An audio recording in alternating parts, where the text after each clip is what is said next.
Hello, it's me, Laura. Guess what I'm showing you from our kitchen? Bam! These lights. Okay, let me go back. Ooh. Okay, I wanted to be able to show you how big they are. Massive lights for a grand area. These are, I don't know, I don't have a tape measure. Maybe 18 inches big. Look, I can hug it, put my arms all the way around it. But they are amazing. They look amazing in a grand kitchen. That's very distracting.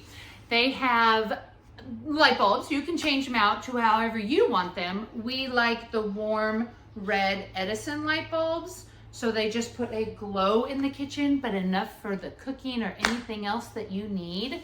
But we use them as pendant lights hanging down over the, over the sink area and counter area right here. But I just wanted to show you one of the things that I love about this kitchen. This would be it.